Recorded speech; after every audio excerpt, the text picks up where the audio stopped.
Okay, guys, before we get into today's message, if I've not had the chance to meet you yet, my name is Pastor Adrian Pina. I get to serve here as the pastor of Shady Rest Bible Church. We're so glad that you are here today, and we believe that God has you here for a specific purpose and a specific plan. As you walked in today, you should have received a sheet that says Top 5. If you'd like to follow along electronically with the service, you can do so through the YouVersion Bible app. It gives you all the information you need to know on that sheet to log in. So if you want to avail yourself to that, you can go ahead and do that. All right, let me go ahead and grab props real quick.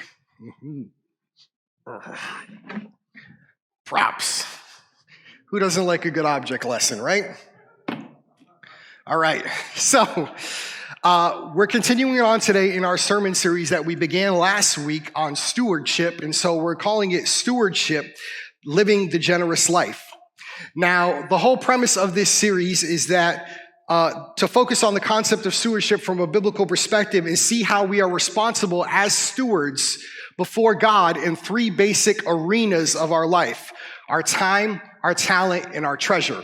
We started last week by looking at what does it mean, what is stewardship? We kind of defined it, but then we looked at what is the mentality of someone who believes that they are stewards, okay? So just as a way of review, here's the definition that I gave you of stewardship, and it's: stewardship, biblically speaking, is the responsibility to manage all the resources of life for the glory of God, acknowledging God as provider.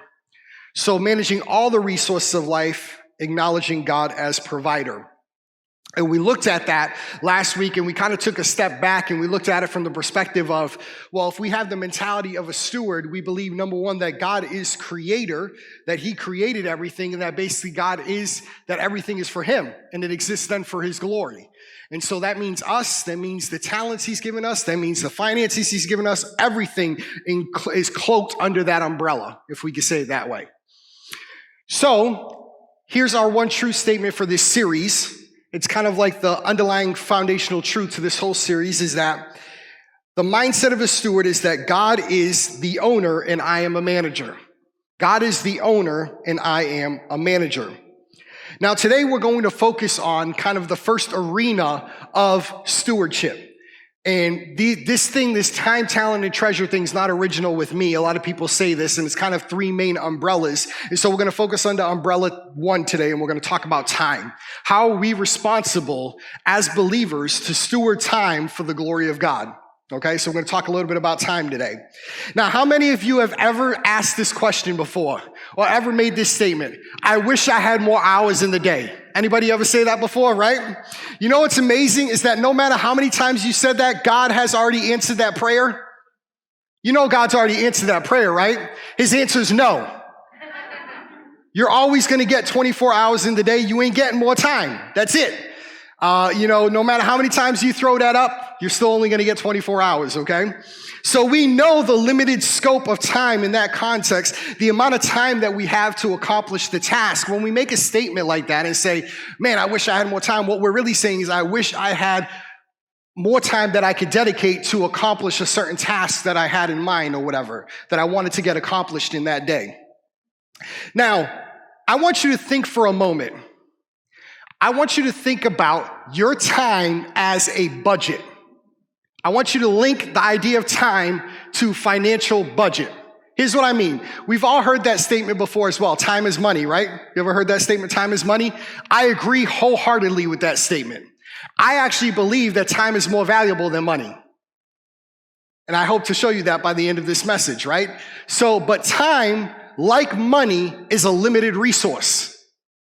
No matter how much money you have in this world, you could, in theory, go out and lose it all tomorrow, your 401k or whatever, or spend it all however you wanted to spend it. It's a limited resource. It's a finite resource. Even if you had some when you went to the grave, you don't take it with you. So in that way, it's limited. Time is also limited, but it's even more limited in scope. You're basically given 24-hour increments of time, and that's all you have for the day. That's what you can spend. And once you spend it, it's gone. Right? It doesn't come back in that way. So, to my illustration, right? Don't worry about the fact that this says you, even though that kind of relates to what I'm talking about. So, you have 24 hours in the day. There are certain things that are negotiable and certain things that are non-negotiable when it comes to your time. Here's what I mean by that. How many of y'all work, right? So those of you who work, you have a work schedule. Likely you work 8 hours a day, if not more, right? So let's go ahead and 1, 2, 3, 4, 6, 8. So 1/3 of your time is already taken up in the day by work, all right? Now, how many of you like to sleep every day, right? Some of you sleep better than others. Some of you may sleep longer than others. Some of you wish you could sleep, but sleep is a needed thing and your body will eventually tell you and make you shut down, you will have to sleep. Now, supposedly there's so many different studies that have said various different things, whether it's 7 or 8 hours a day, ideally. Let's go with 8 just to say 8, all right? So let's go ahead and give you 8 more. There's 4, 6, 8. You have now utilized 2/3 of your time just by 2 things that are really non-negotiable. You can quasi-negotiate sleep with some Red Bull and some coffee, but you're going to pay for it, all right? Now you have 8 hours left in the day. How many of you like to eat, right? So you like to eat in a given day, right? So it actually takes time to eat. Guess what? Those of you guys who actually have great wives who love to cook for you, it takes them more time because they have to make the food, all right? Thank you, dear. But still, it actually takes time not only to make the food, to prep it, to consume it. So if you're eating 3 meals a day, whatever that may be, you're probably likely given at least an hour to maybe even 2 hours to eating. Let's just be generous and give it 1 hour. You've now spent 17 hours.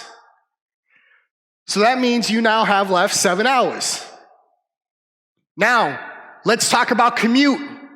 How many of you travel to work and you get stuck in traffic? Right? It takes you a certain amount of time to get to work, and that's non-negotiable when you go to work. So say if your commute's another hour, 30 minutes each direction. Here's another one. Now you got 6 left. For Anthony, it's a lot more. Yeah, I saw, yeah. Depending upon how New Jersey Transit's running that day, right? So you got like 6 left, right? It's probably a good idea that you actually spend some time talking with your family and your children, hopefully around the dinner table or somehow communicating with them.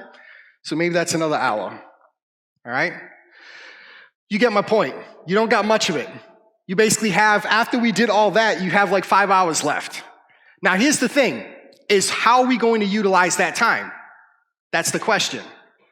Because if you think about a budget, financial budget, a financial budget has certain things that are non-negotiable. Your mortgage company or your landlord is not going to negotiate with you paying your rent or your mortgage. You will be out if you don't pay those things. Utility bills, there's certain things, but there's also a lot of things in our budget that are negotiable. You know, you don't have to go out to a $150 restaurant meal. You can if you want to, but you don't have to, right? Now, that being said, same thing as it relates to our time. But if you think about a budget, what is a budget? A budget's a plan. And a plan is made up of a number of small priority decisions. Let me say that again. A plan, a budget, is made up of a number of priority decisions. If you budget your finances, and I'm going to show you even this as it relates to our time and challenge you something about it related to your time. If you looked at it, it will be very telling about what you actually prioritize. It's a series of small decisions. Because after we did all this and you had 5 hours left, you could spend 4 hours in front of the TV. Is that really your best use of time? And notice that when we started counting this out, these were like the non-negotiables. I haven't even mentioned time with God yet. Here's the sad reality. For some people, time with God is the very last thing if I have some left over. If I have leftovers, then I'll give God 30 minutes. If I can make room on the white space in my calendar, then God maybe may get something from me. I don't think that's the right mentality, right? How are you going to spend your time? It's literally a gift that God gives you every single day. And here's the beautiful thing about time. There is no such things as haves and have-nots because we're all given the same amount. We're all given 24 hours.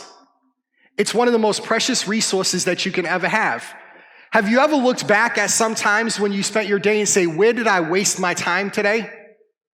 And you felt like you wasted time, that it was unproductive time? Because time is a resource.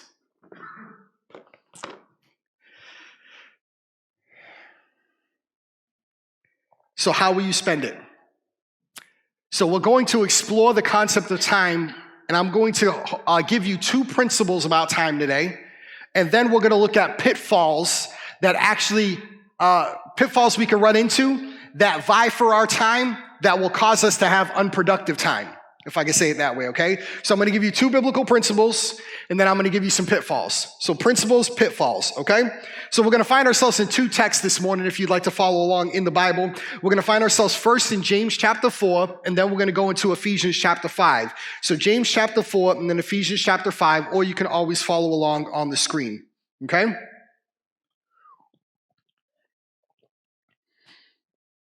So 2 principles and then a couple pitfalls. Here's principle number 1. Is the first thing we need to realize is that time is a limited resource. James chapter 4, starting at verse 13, and it reads as follows. Come now, you who say, today or tomorrow, we will go into such and such a town and spend a year there and trade and make a profit. Yet you do not know what tomorrow will bring. What is your life? For you are a mist that appears for a little time and then vanishes. Instead, you ought to say, if the Lord wills, we will live and we will do this or that. Okay? Now, interestingly, when you go through this passage in James, he is very specifically bringing out this kind of idea and concept of time. And remember, we all have the same amount of time given to us every day.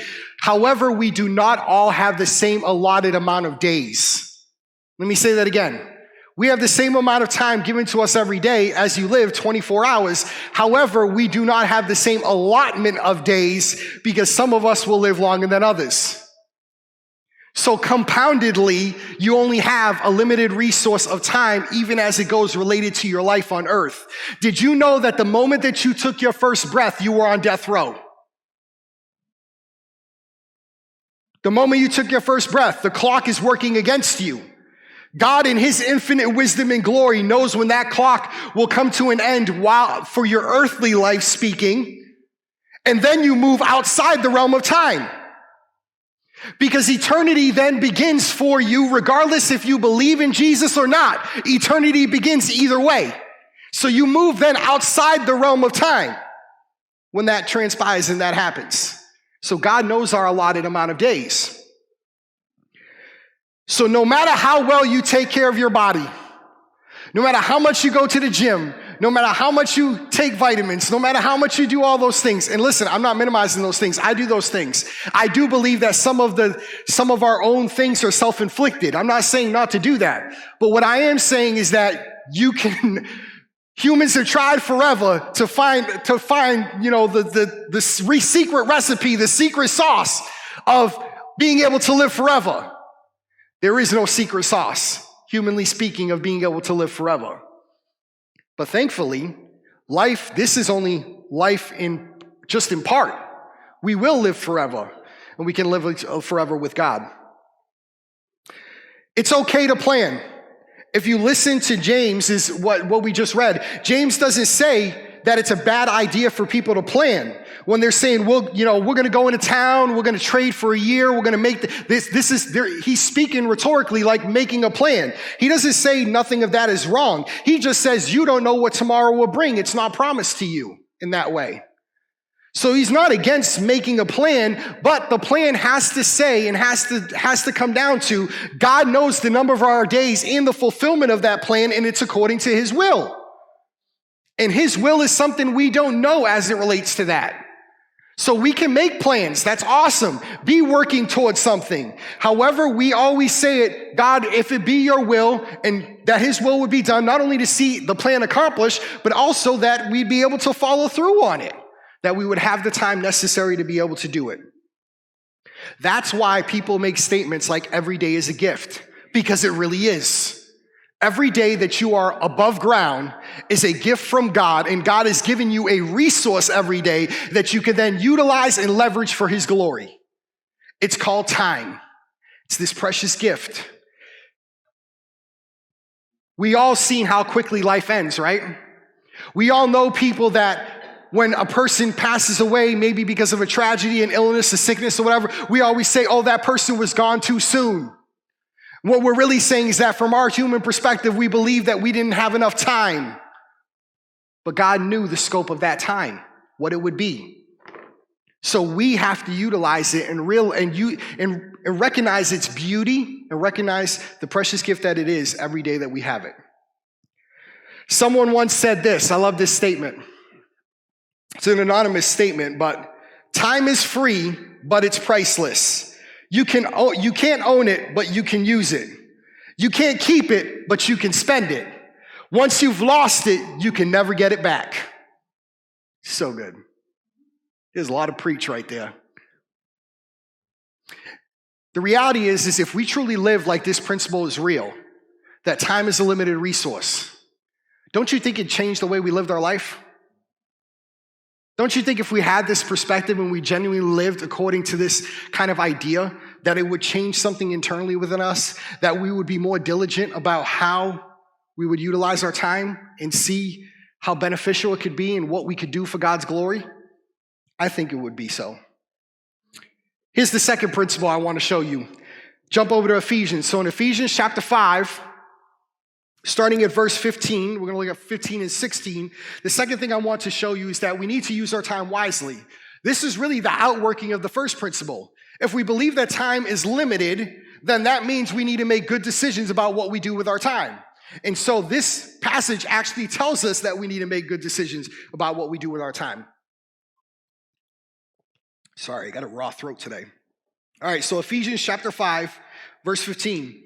It says, look carefully then how you walk, not as unwise, but as wise, making the best use of time. Making the best use of the time because the days are evil. Making the best use of the time because the days are evil. The implication being here is that if you could make the best use of some time, that means that you also can make bad use of time as well. In Ephesians chapter 5, if you look at the context, Paul is talking about walking in love as believers as we reflect the life that Christ has given us. In verse 1, he talks about being imitators of Christ. In verse 9, he says that we are called children of light, he says. And he links this all against the backdrop of this dark world we live in.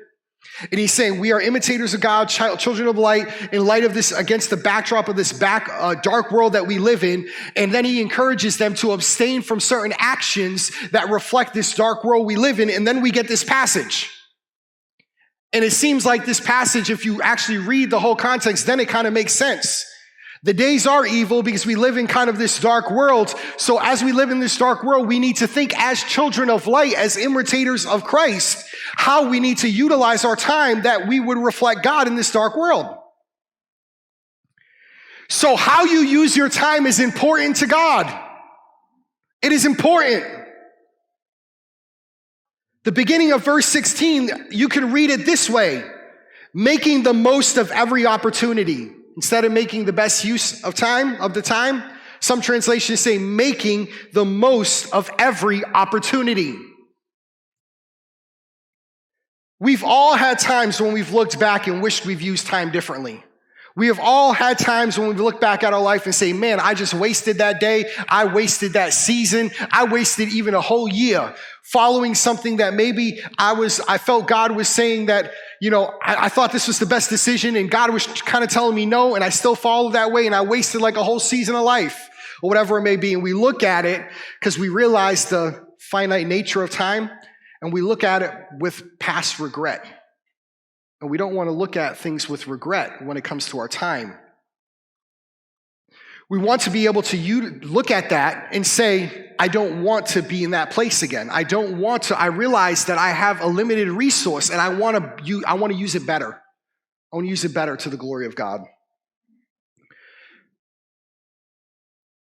You know what's funny is that for years in the business world, There have been so many books and so many seminars written about time management. Now, how many of you struggle with time management? If you're honest, sometimes you struggle with managing your time. And those of you who didn't raise your hand, I know some of you are lying. That's okay. All right. Well, Pastor, I'm managing my time okay right now. Just playing. Kind of. But the reality is that people have always talked about this in the business world, because obviously in the business world, they want to have you manage your time better so they can increase productivity, right? So they continue to suck everything out of you in that way. But the funny thing is that we have kind of bought into this concept about time management, and I think that that's the wrong way to look at it. Because management suggests that you have something and that you're just taking care of it. What about if we thought about it not as time management, but time maximizing? That's different. What if I thought about time not as just like I have this resource and I'm just going to let it be and I'm just going to do my best with managing it, as opposed to saying, if my mentality shifts and says, how can I maximize my time so that I can leverage it in a better way? That's different than saying, let me just manage it. Let me give you an example, because this really relates a lot to money and time, kind of back and forward. In Matthew chapter, let me get the chapter right, because I'm getting ahead of myself. Matthew 25. In Matthew 25, verses 14 to 30, Jesus tells a parable. And Jesus tells a parable, and he calls it the parable of the talents. And those of you, let me go ahead and bring you up to speed about what this story is about. So in the parable of the talents, Jesus tells the story of a master who is going away, and as he goes away, he entrusts 3 of his servants with a portion of basically some finances of his property while he goes away to be able to take care of and to steward. So to one person, he gives 5 talents. To one person, he gives 3. And then the other person, he gives 1, right? The master comes back, and now they have to give account. So when the master comes back, the guy who had 5, he doubled it. He made it 10. The guy who had 3, he doubled it. He made it 6. The guy who had 1 did nothing with it. What he did is he buried it, like buried treasure. Literally, he just took it, he managed it, is what he did. He took it and he said, and then he even makes excuses. He says, well, master, I know that you're a hard man. You have reaped where you have not sown and all this and that. And I wanted to protect your money. And the master rebukes him and he says, you could at least put it in the bank so I could have cost some interest on it. You didn't do anything with it. You didn't do anything with what I gave you, if I could say it that way.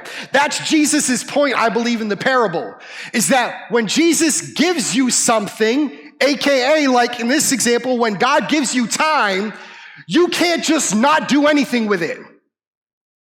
God didn't make you on this earth to take up air for 24 hours a day and just to do that.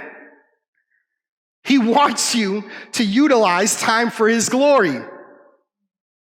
I would honestly say that God would probably rebuke us as well by saying that all you're doing is like existing and managing your time. What are you doing with it? What are you doing with it? That's different than thinking about, okay, God gave me 5 talents.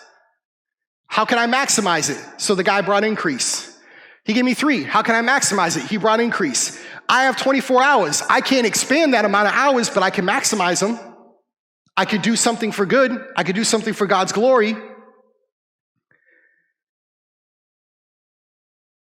If we think along those lines, then what happens is day-to-day ownership shifts from being a slave to your schedule to you being an owner and a steward. You realize that everything that's on your schedule, you put there, right? You're responsible for what's on your schedule.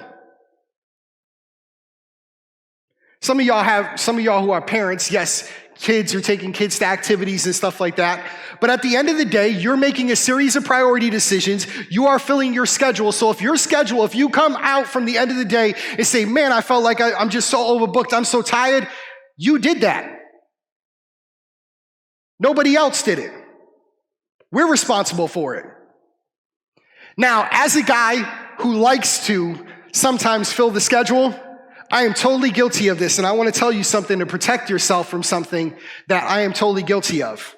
I call it protect the white space.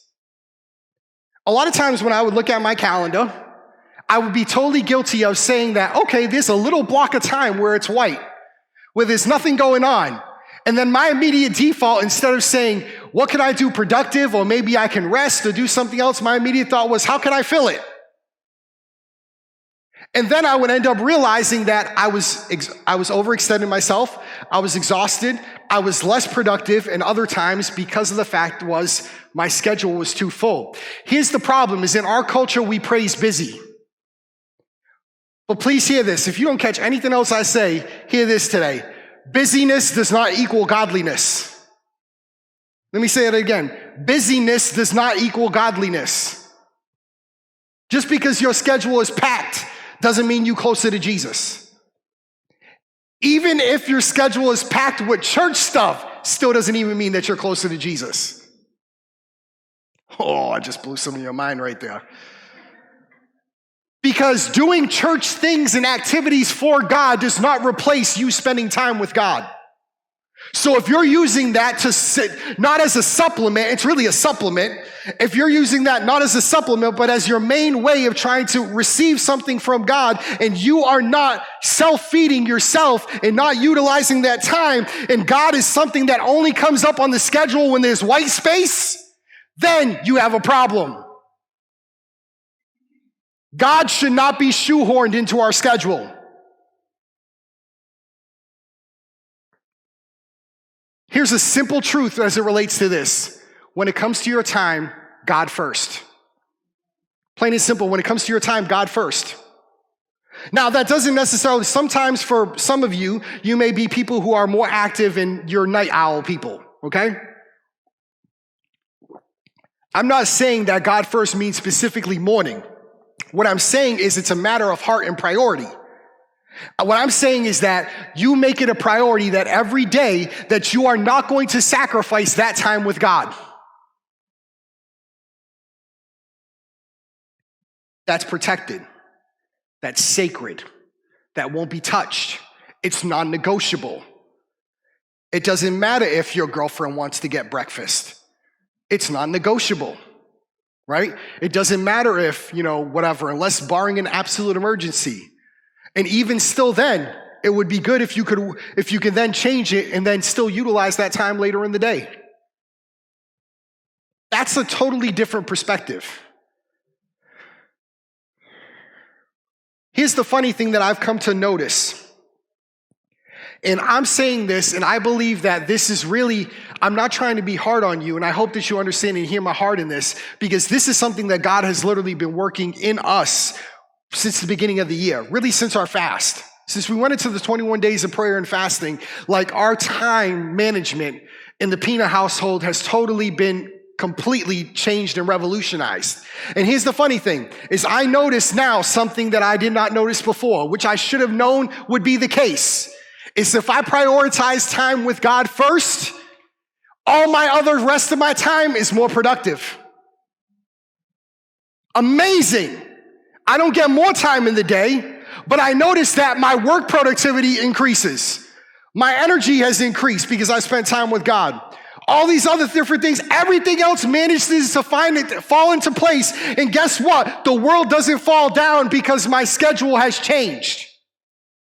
God still manages to keep it in orbit. The world doesn't fall down. There are things that you should prioritize when it comes to your time.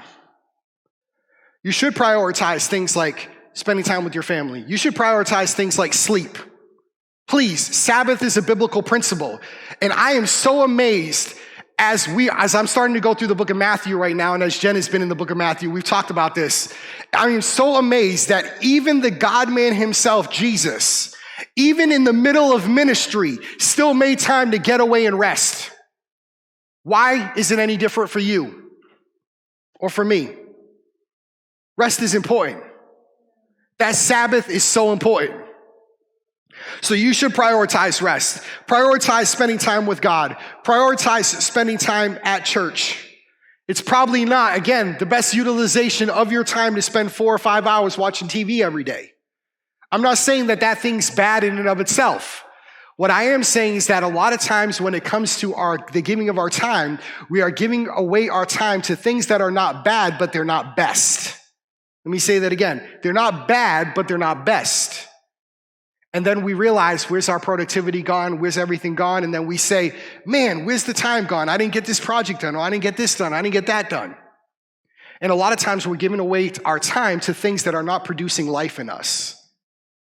When those things are producing life in us, everything changes. It just changes, y'all. I'm telling you, it just changes. There's so much I could say on this. Because I feel like God is working this so much in my heart, but I'm going to go ahead and stop there. I want to talk to you about a couple pitfalls. So what are a couple things? These to me are just general categories, not necessarily, I'm not going to link a scripture or whatever, just general categories of a couple pitfalls that kind of come against us in our time and utilizing our time in a way that probably is not beneficial for us, okay? So here's a couple pitfalls. Is number one, distractions. Distractions. Here's the funny thing about distractions. Most of the time, they're not bad things, but they're still distractions. A thing that's not bad, can be a distraction, still can distract you from doing something that is better. Or it could, a lot of times, it distracts us away from God, making that time for God. It seems like that time gets sacrificed because of certain distractions. All right, I'm going to hit some of y'all now with this, and me too, all right? A distraction is something that prevents you from giving your full attention to something else. It's a subtle enemy. It's a subtle enemy that vies for your time, okay? Now, here's a huge one, right here. This is a huge distraction. Most of y'all, because you know this is a huge distraction. I have a love-hate relationship with this thing, right? This is a huge distraction. I would strongly encourage you, do not keep this in your bedroom at night. I just told y'all something radical. Some of you saying, please, Pastor, this thing go right on my nightstand. It's my alarm clock. You can find another alarm clock, or it's loud enough that you can hear it from another room. You know what's funny is a lot of things changed when Jen and I didn't put this in our room at night. So before we go to bed, I walk my cell phone out to the living room and plug it in the living room. And it's not in my bedroom. And we learned that actually from another couple that we really like and we follow. And ever since that has totally changed different priorities related to our time. Because how many of you, the first thing you do when you had it on your nightstand or you have it today, and I'm not saying this is a judgment, I'm saying this to think about this. The first thing you do is you pick it up and you immediately read all your notifications. Oh, somebody liked my picture on Facebook. Oh, somebody responded to my Instagram. And you immediately look at all your notifications. Y'all, it's okay. We're family. I'm telling you that I'm guilty of this too. All right? This is not a bad thing in and of itself. It's a good thing. It's a communication device. We use it to communicate with the world. We use it to communicate with our family, our friends. We use it to communicate with people on Facebook. All that other stuff. But it can become a huge distraction. If this thing keeps you away from God, it's a distraction. Put it somewhere else. I'm just going to tell you what our routine is. And I'm not telling this to praise us, but I'm going to tell you because of some of the extreme measures we've taken in our routine, okay? I have already told y'all that when we did the fast, that Jen had in her heart that she wanted to spend 2 hours with God every morning. And I remember telling her, you're crazy. Now, we already had a routine where we'd spend an hour with God. That was already our routine, right? And so I was saying, I just want to increase it to 1 day a week. So I was like, I'll just do it on Friday. I'll spend 2 hours with God. Now that's become a regular routine. Outside of Sunday, we get here early and then I spend time praying in the office and getting things ready.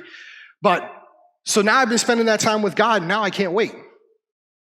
But here was the thing is that this would be a huge distraction sometimes. So sometimes I often do a YouVersion plan. So I'll read the Bible on my phone or I'm reading through it. Once I'm done with that, I put it away from me. Because then it can become a distraction once all the notifications start coming through at the beginning of the morning, all that. And I don't want that to distract my time from God. That could be a distraction. It's not a bad thing. So I set it aside. And nothing is going to prevent me from having that time. And ever since we changed that routine, I'm telling you, y'all, our time has been maximized. It's been revolutionary. I'm not as worried about the schedule. Jen will even tell you, she'll go 4 or 5 hours and she hadn't even looked at her phone yet. We don't feel like we're tethered to the thing anymore. It isn't the baby. We don't have the umbilical cord just hanging out, just chilling to the thing anymore. It serves its purpose, and it's not my master. I'm not a slave to it, okay? And let me tell y'all this. I've told y'all this before, is that Monday is the day that we protect to Sabbath. If you text me on Monday, don't get mad when I don't text you back. Because unless it's an emergency, I ain't texting you. Because I'm protecting Sabbath. Because I need to protect time. So if that's a distraction for you, then you need to ask yourself some questions. What do you need to do to prevent it from being a distraction? For some of you, that may mean at a certain time. A lot of smartphones now have a nighttime feature where it shuts off after a certain point and you can't utilize it. If it needs to be that, shut it off. Whatever it needs to be. You may need to make some radical choices. That's between you and God. I'm just throwing it out there. Now I'll leave that between you and him. Here's another distraction, email. Sometimes when we see email and I start scrolling through the email and I see all the email, oh my God, email can become a distraction. It's like sometimes I'm working on a project and I see all these emails. A lot of them aren't important that don't have to get replied to all day. And then I'm cleaning out my inbox and all of a sudden 2 or 3 hours is gone. And I'm like, what'd I just do? I just been in my inbox all day. Email can be a distraction. Here's something, children. I told y'all it doesn't have to be bad stuff, right? Some of you are parents know exactly what I'm talking about. Here's the thing, parents, though. Here's the thing. Let me say this as lovingly and gracious to you as your pastor. Just because you have kids doesn't mean you can't neglect spending time with God. So what we know that some people have done is that if someone is more of a night person or someone's more of a day person, that parent watches the kids while that other parent spends time with God in the morning and gets the kids off. And then the other parent spends that time with God in the evening. Whatever you need to do to make sure that that time is protected, protect that time. Children are great, and there will be emergencies that come up. I'm not talking about being inflexible. What I am telling, it's a matter of priority, right? It's a budget. You're making a priority decision. So are you going to protect that time?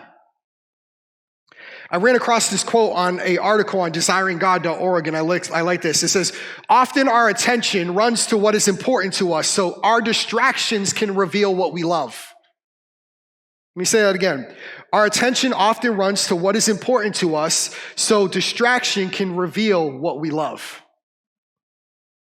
And here's the second thing, wrong priorities.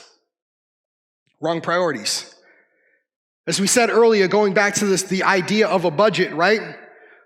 And you're making these decisions, and you're making priority decisions. Sometimes our priorities are incorrect.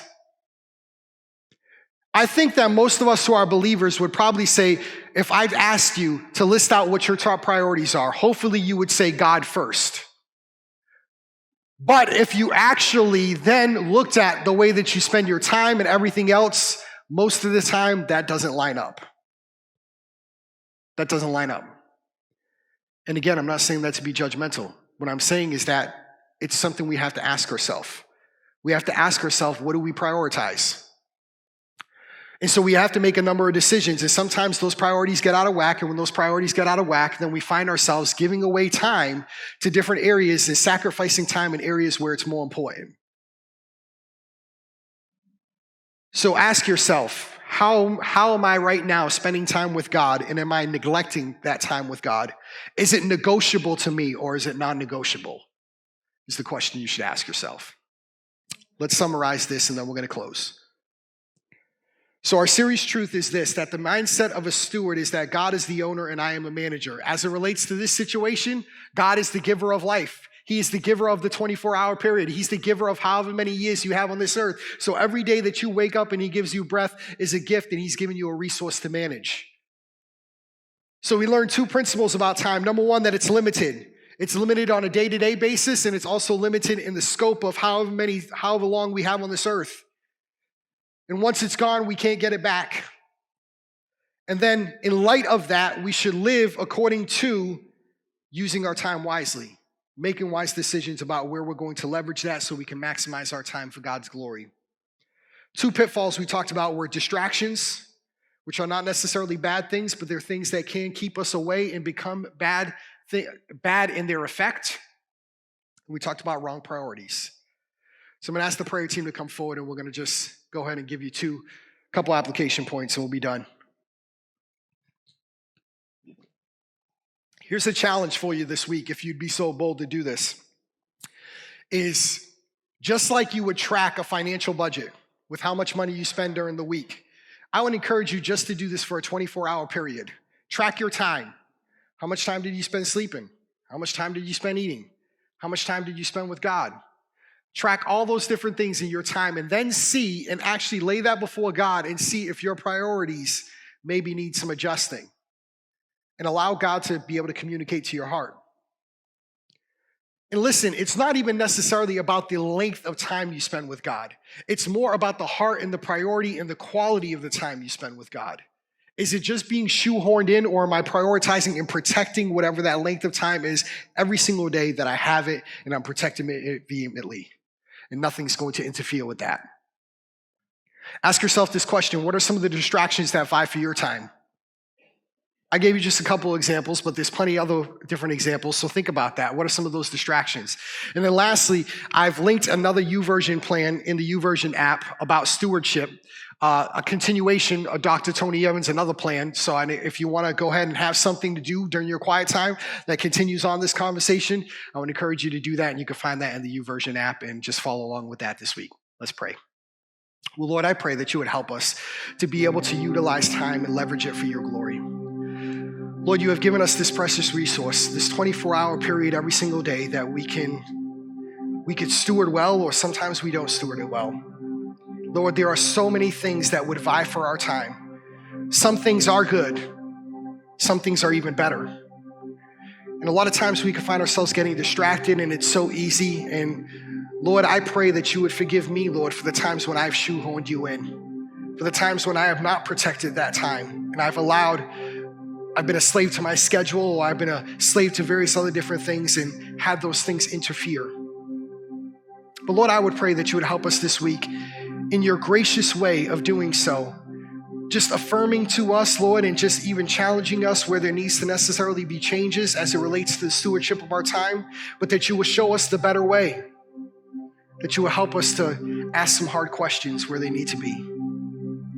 And I thank you, Lord, that I know that you are faithful to meet us in the time that we spend with you.